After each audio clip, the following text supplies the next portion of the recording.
आज हम बात करेंगे कि जुलाई 2026 से दिसंबर 2026 तक के ये 6 महीने वृश्चिक राशि के लिए कैसे रहने वाले हैं। ये वीडियो आपकी चंद्र राशि पर आधारित है। इन 6 महीनों में कई महत्वपूर्ण ग्रह राशि परिवर्तन करेंगे।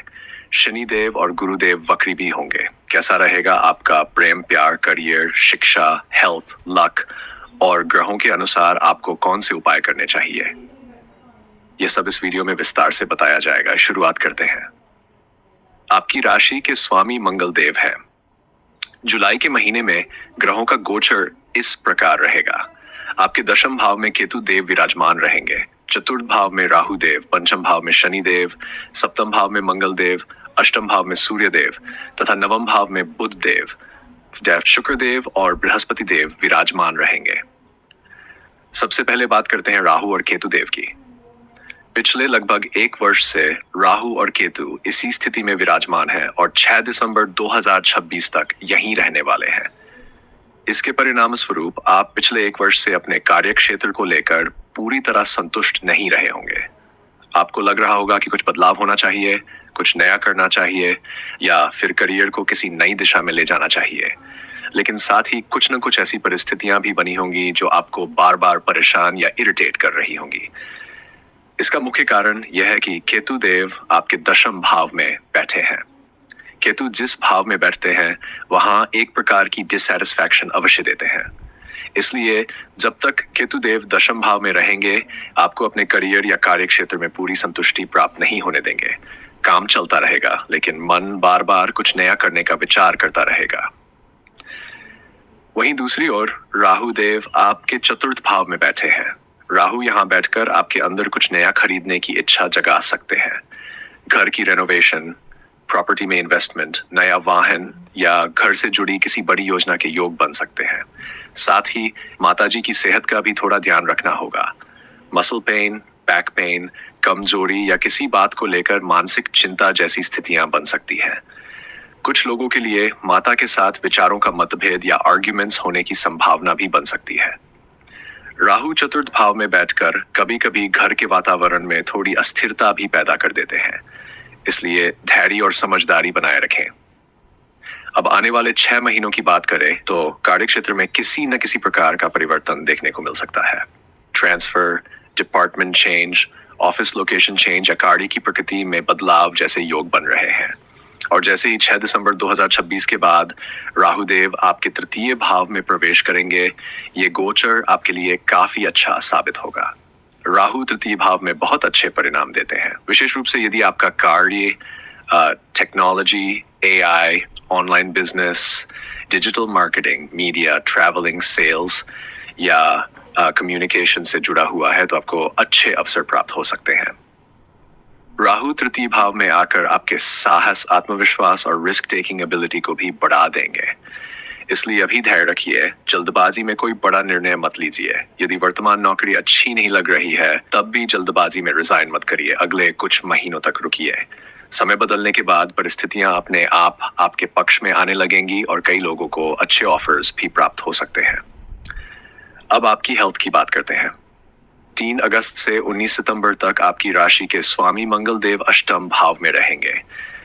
जब लग्नेश अष्टम भाव में जाता है तो इम्यूनिटी थोड़ी कमजोर हो सकती है। इस दौरान किसी भी प्रकार की एलर्जी, इन्फेक्शन, वायरल प्रॉब्लम या स्टमक रिलेटेड इन्फेक्शन होने की संभावना बन सकती है। इसके साथ ही आपके पंचम भाव में शनि देव बैठे हैं जो पेट और डाइजेशन से जुड़ी परेशानियां भी दे सकते हैं। इसलिए खान पान का विशेष ध्यान रखें। हालांकि ये स्थिति केवल 3 अगस्त से 19 सितंबर तक ही रहेगी। उसके बाद परिस्थितियां बेहतर होने लगेंगी। 19 सितंबर के बाद मंगल देव आपके नवम भाव में आ जाएंगे। ये स्वास्थ्य और मानसिक ऊर्जा दोनों के लिए अच्छा रहेगा। मंगल देव नीच राशि में अवश्य होंगे, लेकिन भाग्य स्थान में बैठकर फिर भी अच्छे परिणाम देने का प्रयास करेंगे। शनि देव की दृष्टि आपके दूसरे भाव पर भी पड़ रही है, इसलिए गले, दांतों, गम्स और थ्रोट रिलेटेड इश्यूज का थोड़ा ध्यान रखें। कुछ लोगों को पैरों में दर्द, शोल्डर पेन या बॉडी स्टिफनेस जैसी समस्याएं भी महसूस हो सकती है। नियमित व्यायाम और स्ट्रेचिंग आपके लिए लाभदायक रहेगी। अब शिक्षा और पढ़ाई की बात करते हैं। आपके पंचम भाव में शनिदेव बैठे हैं, इसका अर्थ है कि सफलता मिलेगी, लेकिन मेहनत करके मिलेगी। इस समय पढ़ाई में एक्स्ट्रा एफर्ट डालना पड़ेगा। कई बार लगेगा कि मेहनत ज्यादा हो रही है और परिणाम धीरे धीरे मिल रहे हैं, लेकिन शनि देव का यही स्वभाव है। वे पहले मेहनत करवाते हैं और फिर उसका स्थायी फल फल फल देते हैं। संभव है कि पढ़ाई के कारण आपको यात्रा करनी पड़े, किसी दूसरे शहर जाना पड़े या पढ़ाई को लेकर अधिक भाग दौड़ करनी पड़े। लेकिन एक अच्छी बात यह है कि बृहस्पति देव की शुभ दृष्टि भी आपके पंचम भाव पर पड़ रही है। इसलिए शनि देव जो डिलेज देंगे उन्हें बृहस्पति देव काफी हद तक कम करने का कार्य करेंगे। जून 2026 से ही बृहस्पति देव की दृष्टि प्रारंभ हो चुकी है। इसलिए यदि आप किसी competitive exam, government exam, entrance test या प्रोफेशनल कोर्स की तैयारी कर रहे हैं तो मेहनत का अच्छा फल मिलने की संभावना रहेगी। यह समय वेस्ट करने का नहीं है। जितनी मेहनत अभी करेंगे उसका लाभ आने वाले समय में अवश्य मिलेगा। पंचम भाव संतान का भी भाव होता है, इसलिए फैमिली प्लानिंग के लिए भी यह समय अच्छा माना जा सकता है। जो लोग संतान प्राप्ति की योजना बना रहे हैं उनके लिए अच्छे योग बन रहे हैं, और जिनकी पहले से संतान है उन्हें संतान की ओर से कोई शुभ समाचार सुनने को मिल सकता है। अब सूर्य देव की बात करते हैं। 16 जुलाई से 16 अगस्त तक सूर्य देव आपके नवम भाव में रहेंगे। ये स्थिति भाग्य, धर्म और उच्च शिक्षा के लिए अच्छी मानी जाती है। इसके बाद 16 अगस्त से 16 सितंबर तक सूर्य देव आपके दशम भाव में गोचर करेंगे। यह समय आपके लिए विशेष रूप से महत्वपूर्ण रहेगा। करियर, प्रतिष्ठा, पद और उपलब्धियों के लिए यह अत्यंत शुभ गोचर माना जाता है। विशेष रूप से यदि आप government sector, administration, defence, police, management या लीडरशिप रोल में हैं तो यह समय आपको अच्छे परिणाम दे सकता है। जो लोग सरकारी नौकरी की तैयारी कर रहे हैं उनके लिए भी यह समय अनुकूल दिखाई दे रहा है। इसके बाद जब सूर्य देव 11वें भाव में जाएंगे तब भी लाभ और उपलब्धियों के योग बने रहेंगे। नौकरी मिलने, प्रमोशन मिलने, नई रिस्पॉन्सिबिलिटी मिलने या किसी अचीवमेंट के योग बन सकते हैं। यदि आपने कोई एग्जाम दिया है तो उसके अच्छे परिणाम आने की संभावना भी दिखाई दे रही है। कुल मिलाकर 16 अगस्त के बाद का समय करियर और शिक्षा दोनों के लिए काफी अच्छा रहेगा। बस एक बात का ध्यान रखिएगा, अपनी वाणी पर नियंत्रण रखें। क्रोध में आकर कुछ ऐसा न बोलें जिसका बाद में पछतावा हो। मंगल देव की दृष्टि दूसरे भाव पर पड़ रही है, इसलिए वाणी में तीखापन आ सकता है। अब प्रेम जीवन की बात करते हैं। शनिदेव पंचम भाव में बैठे हैं और बृहस्पति देव की दृष्टि भी पंचम भाव पर पड़ रही है। इस कारण प्रेम संबंधों में मिश्रित परिणाम देखने को मिल सकते हैं। कभी कभी मिसअंडरस्टैंडिंग्स हो सकती है, लेकिन बृहस्पति देव चीजों को संभालने का कार्य भी करेंगे। यदि आप रिलेशनशिप में हैं तो कम्युनिकेशन अच्छा बनाए रखें। अपने पार्टनर की बात ध्यान से सुने और ईगो को बीच में न आने दें।